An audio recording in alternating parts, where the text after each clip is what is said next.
الحمد لله نحمده ونستعينه ونستغفره ونؤمن به ونتوكل عليه ونعوذ بالله من شرور أنفسنا ومن سيئات أعمالنا من يهده الله فلا مضل له ومن يضلله فلا هادي له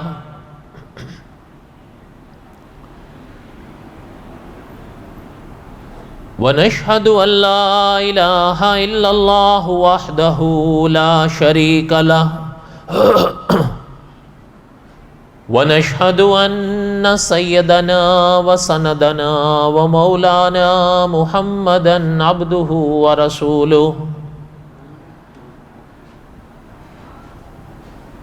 أما بعد أعوذ بالله من الشيطان الرجيم بسم الله الرحمن الرحيم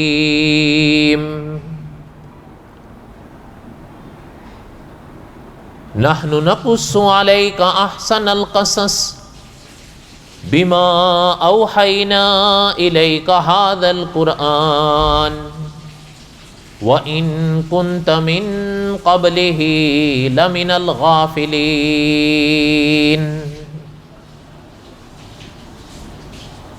وقال النبي صلى الله عليه وسلم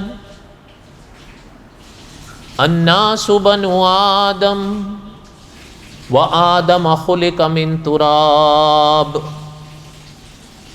صدق الله العظيم وصدق رسوله النبي الكريم ونحن على ذلك لمن الشاهدين والشاكرين والحمد لله رب العالمين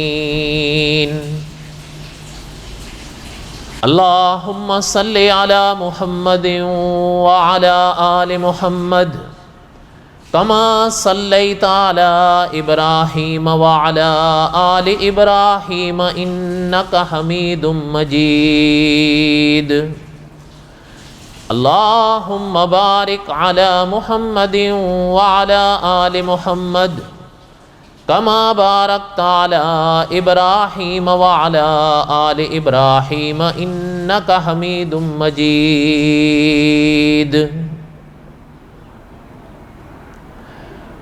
ہمہ قسم کی حمد و ثنا اللہ ذات لم یذل لا یزال کی پاک ذات کے لیے صدق دل سے لا تعداد مرتبہ درود و سلام امام الانبیاء حضرت محمد الرسول اللہ صلی اللہ علیہ وسلم کی پاک ذات کے لیے۔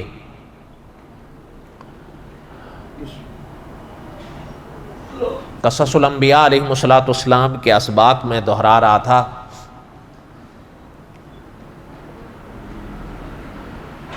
اور اللہ کے انبیاء علیہم السلام میں سے حضرت حزقیل علیہ السلام کے بعد حضرت الیاس علیہ السلام کے واقعات کا پہلا حصہ تھوڑا سا میں نے دہرایا تھا۔ علماء نے لکھا ہے کہ حضرت حزقیل علیہ السلام کے بعد جن کا تذکرہ ان ابواب میں ملتا ہے وہ حضرت الیاس علیہ السلام تھے، جو حضرت الیسع علیہ السلام سے پہلے ہوئے، اور حضرت حزقیل علیہ السلام کے بعد۔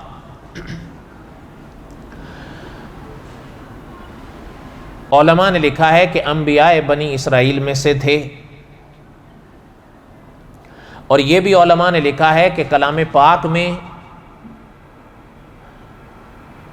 جن انبیاء علیہ السلام کے نام اللہ تعالیٰ نے بیان فرمائے ہیں ان میں سے ایک تھے۔ واقعہ تو بڑا مختصر سا اللہ پاک نے ان کا بیان فرمایا ہے، اور ایک جگہ صرف نام بیان فرمایا ہے۔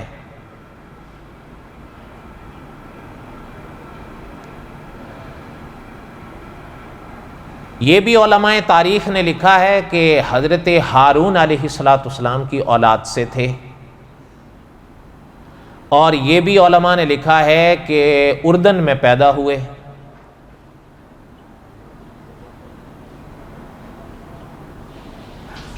کچھ باتیں علماء نے تاریخ کے طور پر، تاریخ کے حوالے سے محترم کی لکھی ہیں۔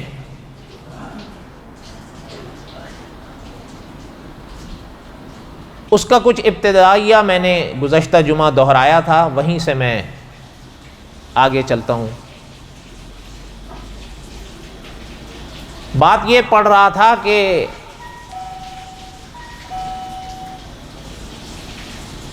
علماء نے لکھا ہے کہ اس علاقے میں ایک بادشاہ تھا۔ کلام پاک میں تو اس کا تذکرہ نہیں ہے، البتہ علماء نے لکھا ہے کہ بائبل میں اس کا تذکرہ بھی ہے اور نام بھی ہے۔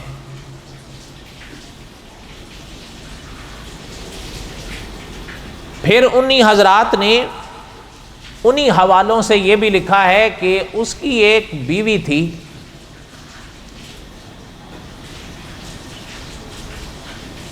جس کا ایک بت تھا جس کو بال کہتے تھے۔ اس بت کا نام البتہ قرآن پاک میں ہے، اتدعون بالا، یہ اسی بت کا نام ہے۔ اور بعض علماء نے یہ بھی لکھا ہے، جہاں تک مجھے یاد آ رہا ہے مولانا حفظ الرحمان سے وہ ہاروی رحمۃ اللہ علیہ نے قصص القرآن میں، کہ عرب میں ایک بت مشہور گزرا تھا حبل کے نام سے۔ بعض حضرات یہی فرماتے ہیں کہ یہ اور وہ ایک ہی تھے، واللہ اعلم۔ البتہ یہ بھی علماء تاریخ نے لکھا ہے کہ یہ بتوں میں بڑا مشہور بت گزرا، اور یہ بھی بعض علماء نے لکھا ہے کہ حضرت موسیٰ علیہ السلام کی زندگی میں بھی بعض علاقوں میں یا بعض علاقے میں اس کی پوجا ہوتی تھی۔ یہ بہت پرانے دور کا تھا بت۔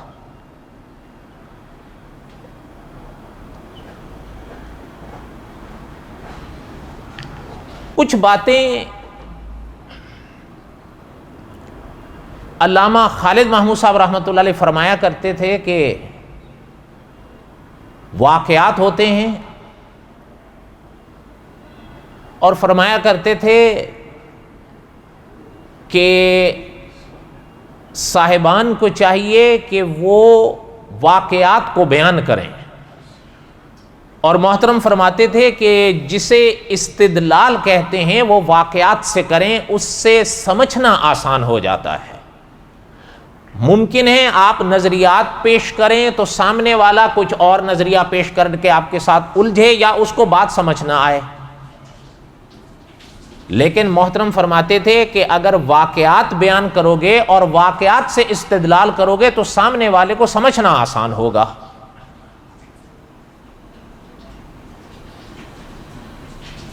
جہاں تک پرانے لوگوں کی پوجا کا باب پڑھا ہے یا سمجھنے کی کوشش کی ہے، دیکھیں ایک ہوتا ہے بت،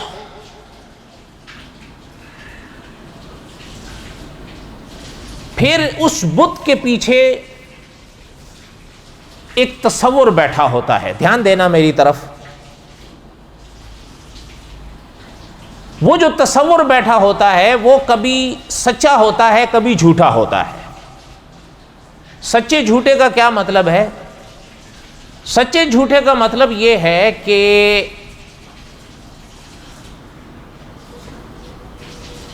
ایک بت پچھلی شخصیت کا جو ڈھالا جاتا ہے وہ واقعتاً وہ شخصیت گزری ہوتی ہے۔ ہاں، آگے جو بت ڈھالا گیا یہ ضروری نہیں ہے کہ ان کے نقش و نگار ویسے ہی ہوں، کبھی کبھی مصور کا تصور کام کر رہا ہوتا ہے، یہ کوئی ضروری نہیں ہے کہ وہ تصویر ہو بہو ویسی صورت کی رہی ہو۔ لیکن اس بت کو نام دے دیا جاتا ہے پچھلی کسی شخصیت کا. ہاں یہ اپنی جگہ بات ہوتی ہے کہ وہ شخصیت گزری ہوئی ہوتی ہے. مثلا بعض، ابھی آپ بات آسانی سے سمجھیں گے، بعض آپ کے ہمارے ماحول میں حضرت عیسیٰ علیہ السلام کے نام کے بت بنائے گئے ہیں. یہ بات اپنی جگہ ہے یا زیر غور ہے یا زیر بحث ہے کہ وہ بت جس تصویر میں ڈالا گیا ہے کیا واقعہ حضرت عیسیٰ کی وہ صورت تھی یا نہیں، اس پر میں ابھی بات نہیں کر رہا ہوں. وہ انشاءاللہ قصص الانبیاء کے آخر میں آئے گا اگر اللہ نے زندگی دی. لیکن یہ بات اپنی جگہ ہے کہ اس میں کوئی شک نہیں ہے کہ حضرت عیسیٰ علیہ السلام کی ایک شخصیت اس دنیا میں پیدا ہوئی ہے، اور آج بھی یعنی اجماع ہے آپ صلی اللہ علیہ وسلم کی امت کا کہ وہ زندہ ہیں. اس میں یعنی کوئی دو رائے نہیں ہے. صدیوں سے حضور کی امت اس عقیدے پر رہی ہے، اور یہ نظریہ یعنی نسلاً بعد نسل مسلمانوں میں چل کے آ رہا ہے. بڑوں سے انہوں نے صحابہ سے لیا اور صحابہ نے حضور سے لیا. اس حوالے سے کئی باتیں میں نے کئی بار پڑھی ہیں، دہرائی ہیں، وہ آپ کے ذہن میں ہوں گی. کہنے کا مطلب یہ ہے کہ اب جو بت حضرت عیسیٰ کے نام پر پوجا جا رہا ہے، ظاہر بات ہے اس بت کی پوجا جائز نہیں ہے، اس میں کوئی شک نہیں. نہ حضرت عیسیٰ علیہ السلام کی پوجا جائز ہے، یہ ناجائز باتیں ہیں. لیکن یہ بات تو اپنی جگہ موجود ہے کہ حضرت عیسیٰ ایک شخصیت تو ہیں. ایک بات. دوسری بات یہ ہے کہ کچھ بت ایسے ڈھالے گئے ہیں جن کے پیچھے شخصیت کچھ بھی نہیں ہے، بس ڈال لیے گئے. اچھا، کچھ بت ایسے ڈھالے گئے کہ علماء نے لکھا ہے کہ ان کے جو رنگ روپ سامنے نظر آتے ہیں، جس بت کی صورت بنائی ہوئی ہوتی ہے، این ممکن ہے کہ وہ جنات کے نقش و نگار ہوں، وہ انسانوں کے رنگ روپ نہیں ہوتے، ان کے ہو سکتے ہیں. ایک تو یہ پہلو ہے. اچھا، پھر ایک اور پہلو ہوتا ہے کہ جو بت بنایا جاتا ہے جس شخصیت کا،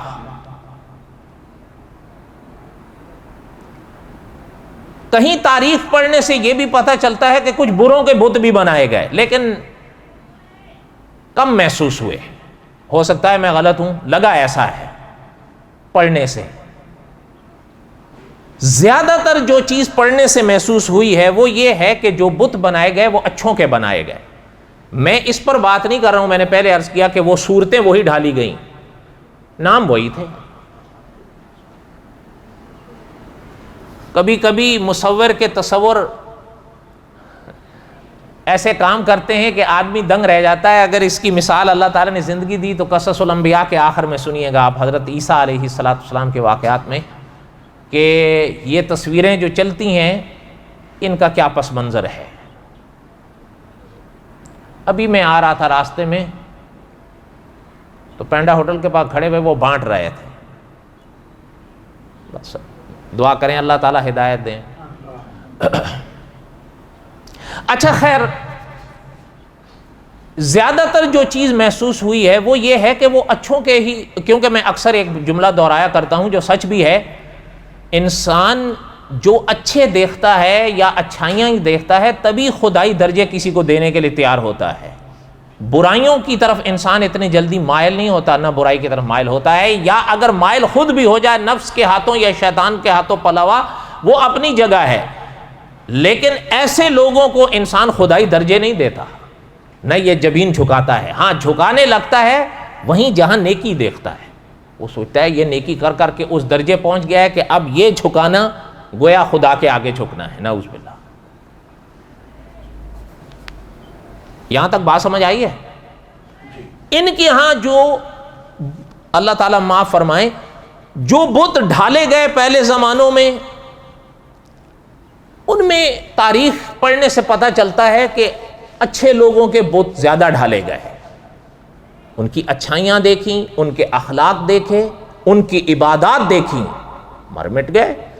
اور یہ بھی تاریخ بتاتی ہے کہ شروع میں بطور یاد کے ان کے بت بنائے گئے، لیکن آگے چل کر جو ہے وہ پہلے تو یادگار کے طور پر بنائے گئے کہ یہ چلیں کبھی یاد آیا کریں گے تو دیکھ لیا کریں گے، لیکن آگے چل کے جو سلسلے چلے تو پھر صرف یادگاری تک بات نہ رہی، آگے چل کے وہ پوجا میں ڈھل گئے۔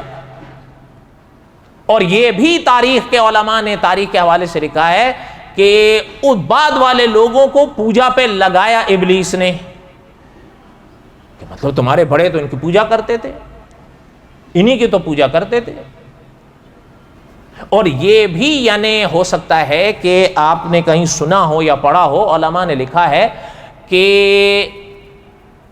خدا کا انکار عموماً ایسے لوگوں سے نہیں کروایا ابلیس نے، خدا کے اقرار کے بعد ان کو ان لوگوں کے آگے جھکایا ہے،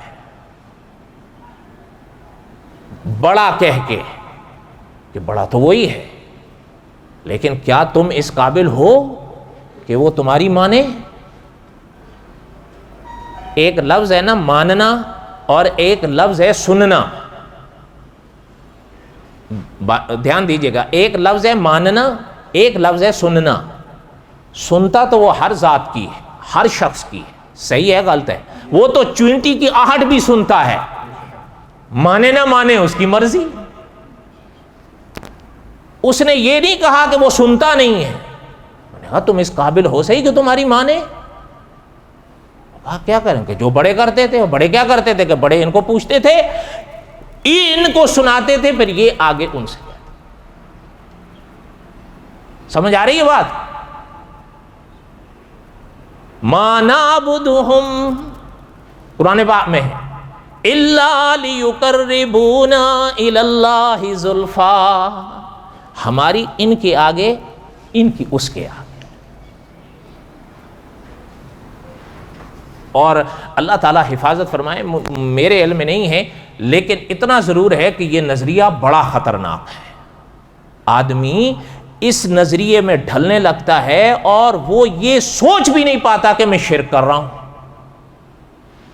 اس شرک کی آہٹ اتنی آہستہ چلتی ہے، ما نعبدہم الا لیقربونا الی اللہ زلفیٰ، ہم ان کو سناتے ہیں، یہ اس سے کہتے ہیں ہماری مانتا نہیں، ان کی موڑتا نہیں۔ یہ باتیں وہ بتوں کے لیے کہہ رہے تھے، سمجھنا بات، تفصیل اس لیے کیا ہوں کہ وہ بت اس حوالے سے کہ ان کے پیچھے ایک تصور تھے شخصیات کے، ایسے نہیں کہ سارے بت بے حقیقت تھے کہ یعنی بے تصور کے، یا کہ ان کے پیچھے کوئی شخصیتوں کا تصور نہیں تھا، زیادہ تر کے پیچھے تھا۔ اور وہ سوچ بھی یہی رکھتے تھے کہ ہماری جو ہے وہ سنتی تو وہ سب کی ہے، وہ ذات پاک ایسی ہے، سننا اس کی شان ہے، نہ سننا یہ عیب ہے، یہ تو ہو نہیں سکتا۔ ہاں مانے جس کی مرضی، ماننے پہ آ جائیں سب، کسی کی بھی نہ مانے، کسی کی بھی نہ مانے۔ علامہ خالد محمود صاحب رحمۃ اللہ علیہ ایک جملہ فرمایا کرتے تھے کہ انسان کو ہمیشہ اس پاک ذات کی بے نیازیوں سے ڈر کے رہنا چاہیے۔ اچھا، جب انہوں نے، کہنے کا مقصد یہ تھا جب یہ بت ڈھلے، اور یہ بات بھی ذہن میں رکھیے گا، علامہ خالد محمود صاحب رحمۃ اللہ علیہ نے لکھا ہے، وہ عام طور پر یا کچھ عام طور پر بت اس لیے بناتے تھے کہ ان کے ہاں قبریں نہیں ہوتی تھی۔ آج بھی آپ دور نہ جائیں، اپنے اڑوس پڑوس میں دیکھیں، آپ کو ایسے لوگ ملیں گے کہ جن کے ہاں قبریں نہیں ہیں، ان کے ہاں بت ہوتے ہیں، یا بت نہ ہو تو پھر ان کے ہاں تصاویر ہوتی ہیں۔ اچھا، آپ کے ہمارے ہاں بت نہیں ہوتے، قبریں ہوتی ہیں۔ ہمارے ہاں کوئی بھی مسلمان اس کے آگے آپ بت رکھتے ہیں، سوال ہی نہیں پیدا ہوتا جھکے، لیکن قبروں کے آگے آپ ہزاروں کو دیکھیں گے جھکتے ہوئے۔ لیکن یہ غلط ہے، چاہے سامنے بت ہو چاہے سامنے قبر ہو۔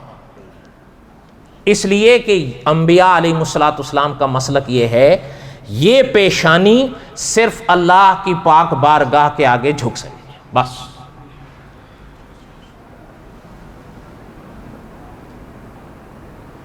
انہوں نے جو بت بنایا بال کا، وہ اس لیے اس کے آگے جھک، ان کے ہاں وہی تھا۔ اور آپ کو یاد ہوگا گزشتہ جمعہ میں نے عرض کیا تھا کہ علماء تاریخ میں، ظاہر بات ہے کلام پاک میں تو یہ تفصیلات نہیں ہیں، لیکن تاریخ میں ہے کہ 20 گز اس کا قد رکھا تھا، سونے کا، خالص سونے کا بت بنایا تھا، اور 400 خادم، امام ابن کثیر رحمۃ اللہ علیہ نے غالباً لکھا ہے 400 خادم۔ وہ خادم کہا کرتے تھے، ہمارے والے مجاور کہا کرتے ہیں۔ دعا یہی ہے کہ اللہ تعالیٰ ویسوں کو بھی سمجھ دے اور ایسوں کو بھی سمجھ دے۔ اچھا، کچھ آپ تو عام طور پر کئی میں نے حضرات کو سنتے ہوئے دیکھا ہے، ایک بات دھیان دینا، جب یہ اس باب کی باتیں آتی ہیں نا تو عام طور پر کچھ لوگ سنائی دیتے ہیں، کہا کرتے ہیں کہ قبروں پر سجدہ کرنا حرام ہے، یہ لفظ عام چلتا ہے، لیکن کچھ لوگوں کی باتیں سن کر ذہن تھمنے لگتا ہے، وہ کبھی بھی اس کو شرک یا کفر نہیں کہتے، حرام ضرور کہتے ہیں، کہ حرام ہے۔ اس کی وہ ایک وجہ بیان کرتے ہیں، چلیں وجہ جو بھی ہے، ایک بات سنیے گا، آپ میری طرف دھیان دیں، آپ کو بات سمجھ میں آئے گی، ان کو چھوڑیں۔ اگر وہ مفتی اعظم ہند و پاک کی نہیں مانتے تو آپ کی اور میری کبھی بھی نہیں مانیں گے۔ البتہ ایک چیز میں آپ کو پوچھتا ہوں جو ہمارے اکابر نے لکھی ہے، وہ آپ بھی سمجھیں گے۔ اللہ نہ کرے کوئی شخص شراب پیے، ہم تو یہی دعا کرتے ہیں اللہ تعالیٰ سب کی حفاظت فرمائے، لیکن ایک شخص اس کو حرام مانتے ہوئے پیتا ہے اور ایک شخص اس کو جائز سمجھتے ہوئے پیتا ہوا ہے، ان دونوں میں خطرناک کون سا ہے، پہلا یا دوسرا؟ ظاہر ہے جائز والا، حتیٰ کہ اس پر تو پہلے پہ تو یہ ہے کہ گنہگار ہے، لیکن جو اس کو جائز سمجھ کے پی رہا وہ تو اب فقط گنہگار نہیں رہا ہے۔ اب سوال یہی سوال وہاں بھی آتا ہے کہ اللہ نہ کرے ایک شخص قبر کے پر سجدہ کرتا ہے، اللہ نہ کرے، وہ اس کو ذرا تصور کر کے حرام سمجھ کے کرتا ہے، سوچ کے بتائیں، وہ مانتا ہے پہلے کہ میں حرام کر رہا ہوں لیکن میں کروں گا، وہ کم از کم اس کو وہ تو افضلیت میں ہوتے ہیں، اللہ تعالیٰ معاف فرمائے، ورنہ کم از کم وہ اس کو جائز سمجھ رہا ہوتا ہے، تبھی تو کر رہا ہوتا ہے، تو پھر حرام کا سوال کہاں رہ گیا ہے؟ وہ حرام سمجھ کے کرے تو کہو کہ یہ حرام ہے، پھر تو سمجھ میں آتا ہے، وہ تو افضلیت میں ہوتے ہیں۔ میں نے ایک دفعہ ایک واقعہ سنایا تھا، پتہ نہیں آپ کو یاد ہوگا یا نہیں، پرانی بات ہے، وہ صاحب یہیں ہوتے ہیں اب بھی اسی شہر میں، ابھی پرسوں ترسوں مجھے فون کیے تھے کسی کام سے، وہ مجھے ایک دفعہ قصہ سنائے اپنا، کہ وہ ایک دفعہ بھارت گئے، اجمیر، آپ کو پتہ ہے وہاں پر حضرت معین الدین چشتی رحمۃ اللہ علیہ کا مزار پاک ہے، پوری دنیا میں مشہور ہے، وہ گئے زیارت کرنے کے لیے، وہ مجھے خود یہ بات بتائے، کہہ رہے تھے جب میں وہاں گیا تو کچھ لوگوں کو میں نے سجدہ کرتے دیکھا، تو کہہ رہا تھا خیر میں نے تو وہاں کرنی تھی زیارت کی قبر کی، تو کہہ رہے تھے میں پلٹنے لگا تو پیچھے سے ایک آ گیا، تو کہتا جا رہے ہو؟ وہ وہیں کہا تھا مجاوروں میں سے ہوگا کوئی، واللہ عالم، کہتا ہے ہاں جی، کہتا مجھے، کہتا ہے سجدہ نہیں کیا، کہتا ہے میں نے کہا میں جائز ہی نہیں سمجھتا سجدہ کرنا، تو کہہ رہا وہ میری گردن یہاں سے پکڑے جھکانے کے لیے، تو خیر یہ اس کی بھی جان وان بڑی وہ ہے، وہ اس کو جھکا نہیں پایا، اب ایک پاکستان والا ہو اس کو ہندوستان والا جھکا لے تو سوال ہی نہیں پیدا ہوتا، کیا خیال ہے؟ آپ یہ وہ آپ نے دیکھ رکھے ہیں ان کے ڈیل ڈولے، یہ سامنے ہی بیٹھے، تو یہ تو خیر اس نے کوشش کی تو وہ بھی اچھا، وہ تو بس میں تھا نہیں، سمجھ گیا بھائی یار یہ تو سوال ہی نہیں پیدا ہوتا جھکانے کا اس کو، تو کہتا ہے اب وہ میری گردن اس سے مڑی تو نہیں تو چھوڑ دیا، تو اب غصہ آیا تو بھڑاس پتہ ہے کیسے نکالی، میں کہا کیسے؟ کہتا ہے مجھے، کہتا ہے تم سے اچھے تو یہ ہندو ہیں، کیوں اچھے ہیں؟ تو وہ آ کے سجدہ کر رہے ہیں اور تو نہیں کر رہا ہے، تو تو مسلمان ہے، تجھے کرنا چاہیے۔ اب یہ حال دیکھو بھائی، جو سجدے کرنے پہ ہندوؤں کو اچھا سمجھ رہے ہیں، تو وہ خود کیا تصور کر کے سجدے کرتے ہوں گے ایسی جگہوں پر۔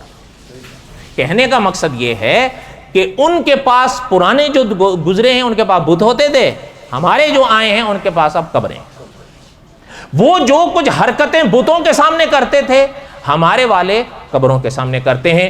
وہ جو کچھ عبادت کے حوالے سے کرتے ہیں، ہمارے والے وہ سب کچھ اب تعظیم کے نام سے کرتے ہیں۔ غلط کہہ رہا ہوں؟ بولو تو صحیح۔ خیر بہرحال اللہ تعالیٰ ہدایت دیں، اور کیا کہہ سکتے ہیں۔ بس اتنا آپ سے کہتا ہوں، سنیں میری بات۔ اللہ تعالیٰ نے بھی آپ کو فہم دیا ہے، اللہ تعالیٰ نے آپ کو عقل دی ہے، اس کے حوالے سے کل پوچھے جاؤ گے۔ اس لیے قبروں پر کبھی دنیا میں قبریں ہیں، مسلمانوں کے ہاں قبریں ہیں، میتوں کو دفن کرنا اسلام میں فرض ہے۔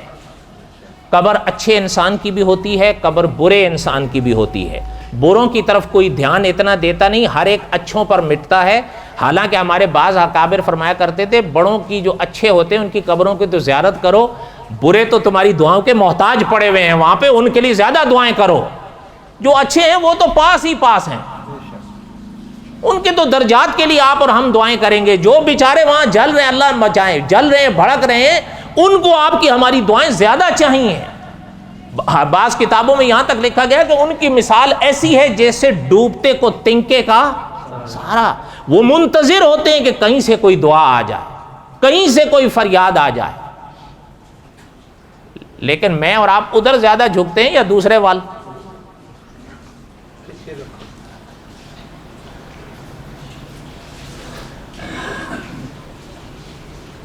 اللہ تعالیٰ خیر فرمائیں۔ بس زیارت کا موقع ملے، اولیاء کی قبور کی سننا بات ضرور کرو۔ یہ آپ صلی اللہ علیہ وسلم کی فرمان کی روشنی میں علماء نے لکھا ہے، قبور کی زیارت بالکل جائز ہے۔ حضور نے دعائیں سکھائی ہیں قبرستان میں، ایک قبر ہو تب بھی وہی پڑھنی ہے، ہزاروں قبریں ہوں تب بھی وہی پڑھنی ہے۔ وہ آپ کو یاد ہے، السلام علیکم یا اہل بڑی مشہور حدیث ہے، مختصر سی، آپ اس کو یاد کریں۔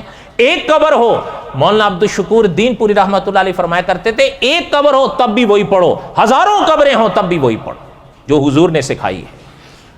ہاں زیارت کریں، جھکیں نہیں۔ جھکنا کہاں ہے؟ ان کے لیے۔ اچھا ایک اور چیز سنیں، لفظ ہے نا دعا، میرے ساتھ اگر کہہ دیں دعا، علماء نے لکھا ہے ان سے دعا نہ مانگے، ان کے لیے دعا مانگے۔ جب جنازہ ہوتا ہے، چاہے ولی ہو چاہے عام مسلمان ہو، ولی خاص ہوتے ہیں نا، مسلمان تو سب ہیں لیکن ہر مسلمان ولی ہے نہیں نا، وہ خاص ہوتے ہیں۔ عام مسلمان ہو یا ولی کی میت ہو، کیا کہتے ہیں؟ اللہم اغفر لی حینا، آگے کیا ہے؟ تو میتنا وہ نہیں ہے جو سامنے ہے۔ تو آپ اور ہم ان سے دعا مانگ رہے ہوتے ہیں یا ان کے لیے مانگ رہے ہوتے ہیں؟ تو علماء نے لکھا ہے کہ جو آپ کے سامنے ابھی میت کی صورت میں ہے، جب اب آپ ان کے لیے مانگ رہے ہیں تو قبر میں دفن ہونے کے بعد بھی ان کے لیے مانگیں، ان سے نہ مانگیں۔ اس میں کوئی جھگڑا نہیں ہے، مانگنا کن سے ہے؟ اللہ سے، ان کے لیے مانگو۔ زیارت کا موقع ہے، ضرور زیارت کریں، لیکن جھکے نہیں۔ زیارت سے کوئی منع نہیں کرتا، آپ صلی اللہ علیہ وسلم کے سکھائے ہوئے یہ اسباق ہیں، کون آپ کو منع کرے گا؟ بات لمبی ہو گئی، میرے کہنے کا مقصد یہ تھا کہ بال نامی جو بت تھا، اس بادشاہ کی بیوی اس کی پجارن تھی۔ وَإِنَّ إِلْيَاسَ لَمِنَ الْمُرْسَلِينَ اذ قال لقومه الا تتقون اتدعون بالا وتذرون احسن الخالقين اللہ ربکم ورب آبائکم الاولین فکذبوہ فانہم لمحضرون الا عباد اللہ المخلصین وَتَرَكْنَا عَلَيْهِ فِي الْآخِرِينَ سلام علی الیاسین انا کذالک نجزی المحسنین انہ من عبادنا المؤمنین وقال اللہ تعالی سبحان ربک رب العزت عما یصفون وسلام علی المرسلین والحمد للہ رب العالمین۔ بقایا قصہ انشاءاللہ آئندہ۔ وما علینا الا البلاغ المبین سنت پر۔